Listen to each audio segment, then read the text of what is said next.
Welcome back to Season 2 of the Spider's Web Podcast. The Spider's Web Podcast weaves together humor and knowledge into bite-sized episodes. I'm joined every week by the Soul Vacation, and I'm Spider Theory. Let's get started. Everybody, welcome back. I wanted to talk about around the 1960s, around JFK's time. Love it. I'm a good, love the Stephen King book about the JFK assassination. Oh, yeah, love 1960s fashion. Yes. So I'm in here for the conversation, and a lot of parallels to today. Oh yes, in many ways, and we will touch on that for sure. Have you ever heard of Dr. FeelGood? No. His real name, his Christian name was Max Jacobson. He was an American physician and medical researcher, and he's known for treating celebrities and politicians in the 60s. And he's notorious for giving them basically a concoction of meth. So this man, Max Jacobson, claimed to have like this cure-all shot. Basically, he thought it could do so much and it was helping so many people, which now it makes sense why it was like temporarily helping people.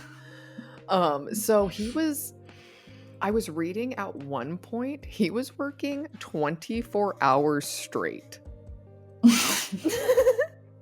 Granted, he was dipping into his own supply of the meth shot that he was taking, obviously.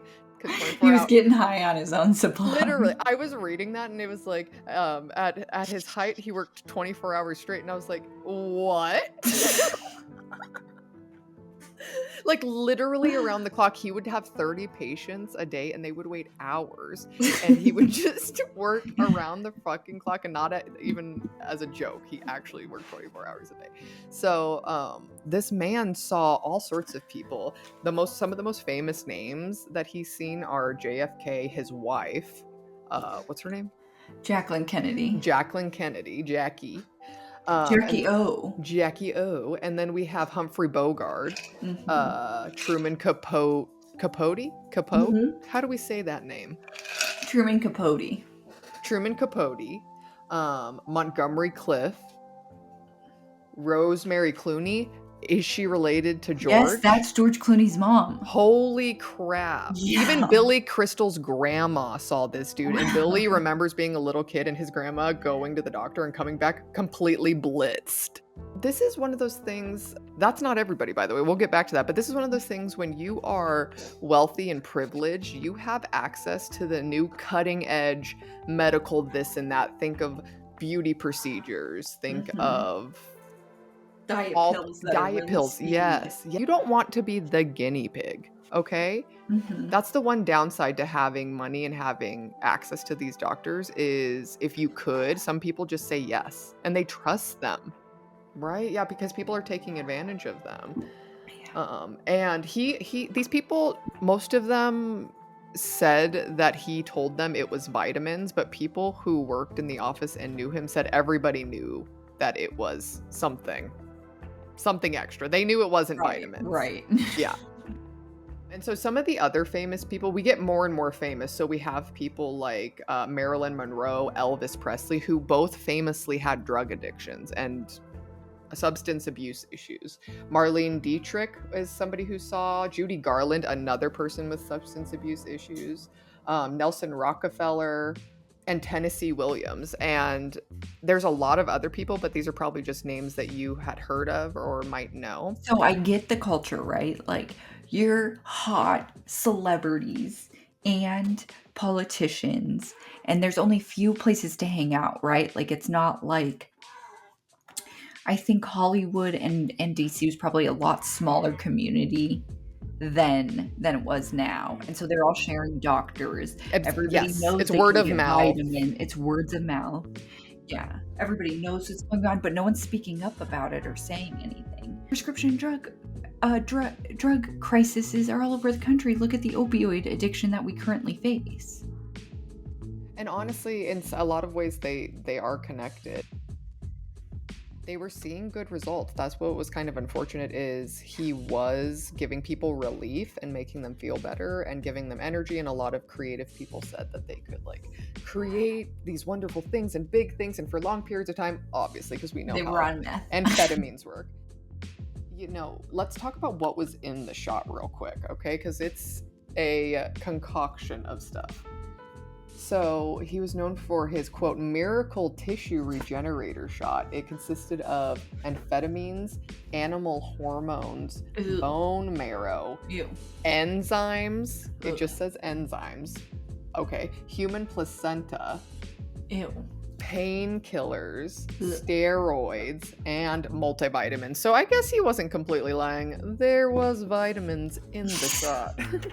It just wasn't only a vitamin shot. And he was plugging all of that stuff in there? Yeah, mixing it all together. Who would ever have that idea to put all that shit in there? Somebody on amphetamines. Yeah. Because remember, he's getting high You're on right. his own supply. He's like, you know what? We're gonna add some bone. It's like these things for you are individually could do different things, and he's like, you know what? Let's inject them all. If we put them all together in one, you don't have to do a bunch of things. And he like makes a smoothie. Have you ever put a bunch of stuff in a smoothie because you're it's like fucking terrible and it's awful? Yes. Yes. So, yeah, this dude, and I don't remember where, and even Jacob brought it up. I could have sworn I had heard somewhere that like it wasn't even consistent what he was making. Like sometimes he would put random stuff in it. Oh, I believe thought it. at one point I had heard that he had put like his own blood in it or something like that. Oh God, like, yeah. And maybe that could be complete fabrication, but I could have sworn I saw this somewhere, so I need to look into that more. But either way, even if it didn't have those things in it, we have a meth cocktail with bone marrow, and I'm thinking that's what the enzymes are. What is that? Enzymes. That's too general, sir.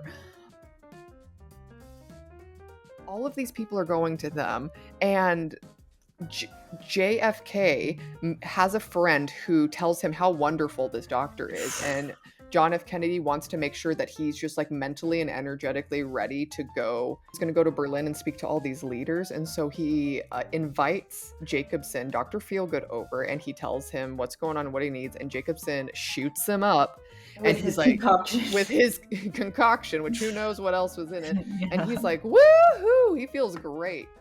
Oh my gosh, he feels so good. And so he invites him to come with him on this trip. He's going to go to Berlin, but he's also like traveling all over. They go to the UK. They go. Yeah, like it's a big diplomat. France. Yes, France. They go to France. Exactly. They're going all over, and he's bringing this guy with him, and he's shooting him up the entire time. Anytime he needs it, he's just like, I need another. He had to shoot him up right before they even flew because he was like, I'm sure he was having withdrawals every probably 12 hours or something crazy. God. Yeah. And so he goes with him. He has these meetings with all these diplomats and leaders, and he starts having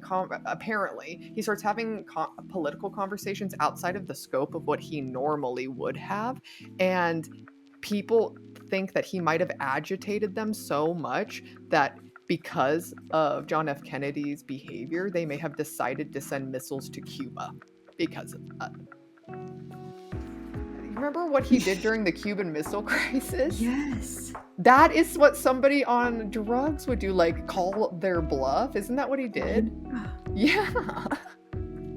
And there's a lot of experts that are like, there's no correlation. We don't know that it affected him. Well, according to these are the side effects of the shot, and he knew about them. The side effects are hyperactivity, impaired judgment, nervousness, and wild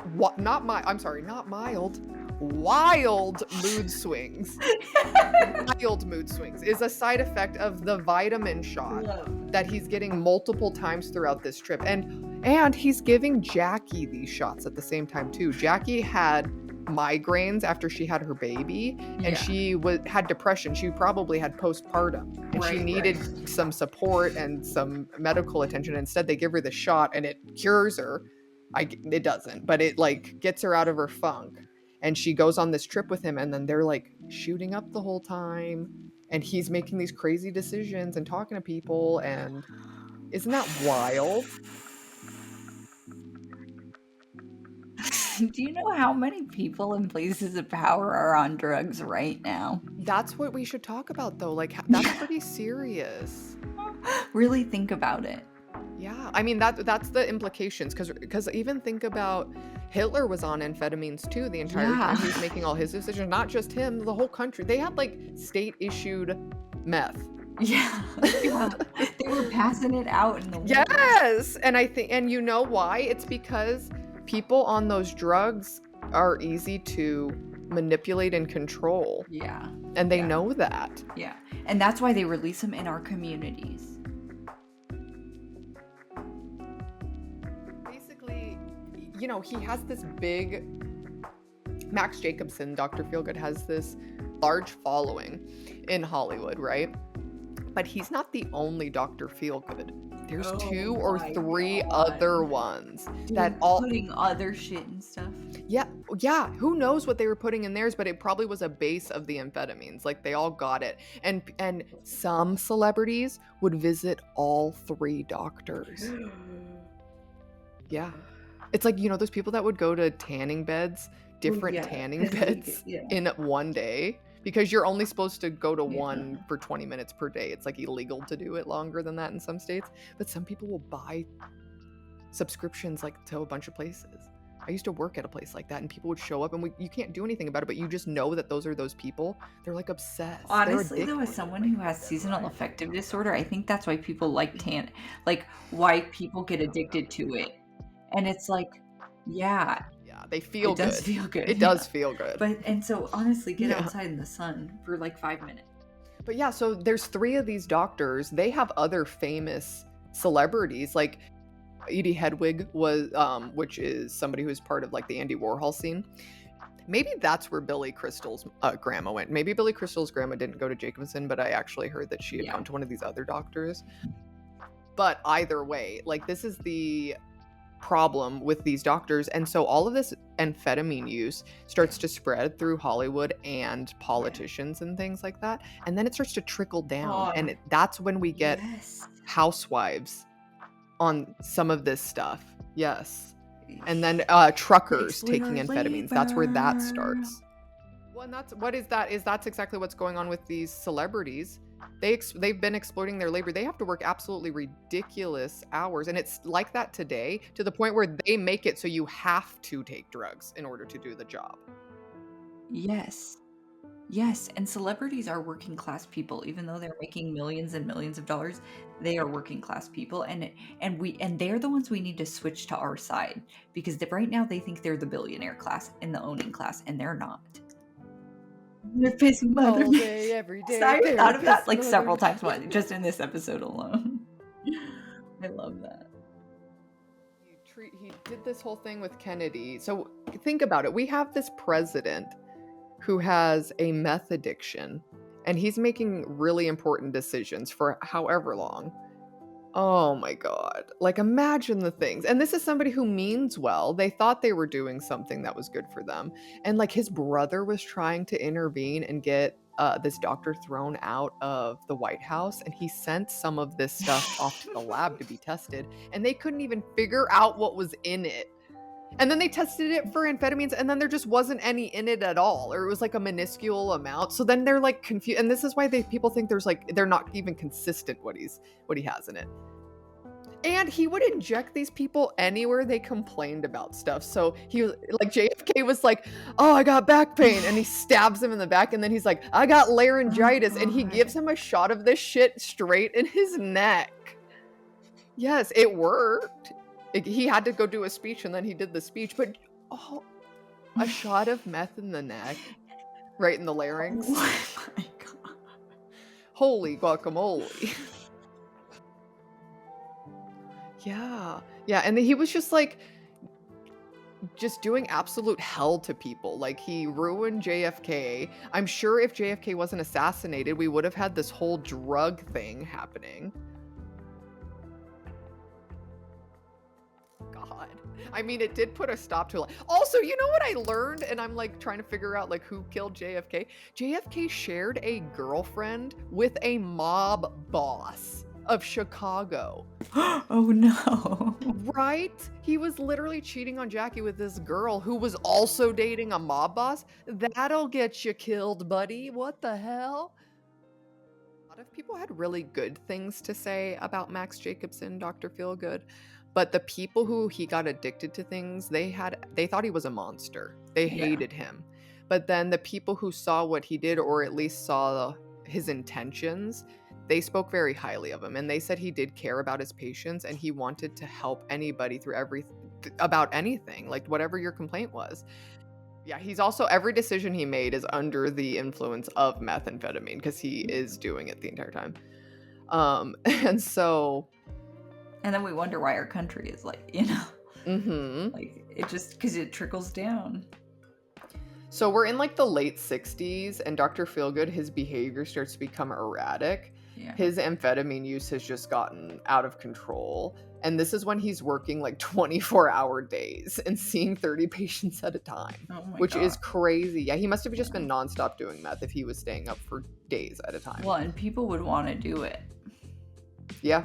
Yeah. Like, so, and the more people that want to do it, the more hours you're working and the more money you need because you're addicted to drugs. By 1969, one of Dr. Feelgood's patients dies, and it's the former presidential photographer, Mark Shaw. I wonder who got him addicted, introduced to Dr. Feelgood. And also, probably not the first person, just the first person of significance. Right. Well, and what happened I'm sure plenty of people actually did pass away, but they did an autopsy on him to see what was happening, and they found that he had acute and chronic intravenous amphetamine poisoning. And then they went and they questioned Jacobson and the people that worked with him, and they admitted to buying like giant quantities of meth and giving him high level doses of it. Which I don't know what they were doing. Like, were they trying to kill him? They probably, to get, like, I think that's the problem with drugs. Or if you could pay for it. The more you take, The more you need. The more you need. Yeah, and they probably get paid per shot, Oh, yeah, right. He wasn't feeling anything anymore. Yeah. Right, you're so right. And so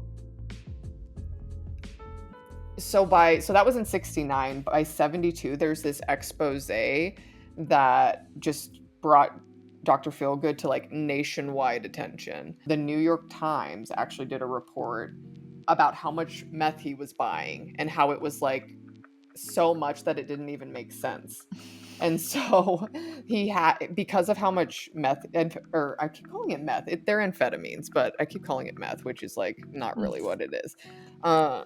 He bought large amounts of amphetamines. Yeah. But he got his license denied, I guess. He didn't get it taken away, but he attempted to like reapply, and then they denied it. Yeah. So which I guess is their way of just like kind of gently handling that situation. And within a year he died. Probably because he was addicted to amphetamines and he couldn't get it anymore. Yeah. He was old though. He was like almost 80. I wonder if he would have lived longer if they let him do the vitamin shot. Honestly, at that point it's a science experiment. Yeah. Right? Like, let him keep going. Let's see if he lives to be 200. No, but honestly, yeah, maybe mixing it with the vitamins was the way to go. I don't know. Like, that's pretty crazy. No, there was like a lot, like if you look at the list of people who he was treating, most of them had horrible substance abuse at some point. Yeah, and they died at early ages or strange. Yeah, Marilyn Monroe and Elvis, yeah. Judy Garland. Yeah, it's so sad. Yeah. So many people lost. And like, I don't know, how does this apply to today? We see that famous people, rich people, politicians, they have access to doctors. And some of these doctors, you can tell them what you want. Mm-hmm. And they'll get it for you. Mm-hmm. We just, like you said, we just had the opioid crisis. They just saw that they were over-prescribing that on purpose. How is that happening in other ways? It's probably not the only thing. Or even like our movie stars, like what drugs do they have them on now? Yeah, so that was Dr. Feelgood. Keep that in mind. Keep that in mind when you are seeing politicians and leaders and maybe they're acting erratic. They have access to shit. It never. Thank you so much for joining us for another episode of the Spider's Web Podcast. You can follow us on TikTok at the Spider's Web Podcast, or you can follow me at Spider Theory or the Soul Vacation at the Soul Vacation. We'll see you next time.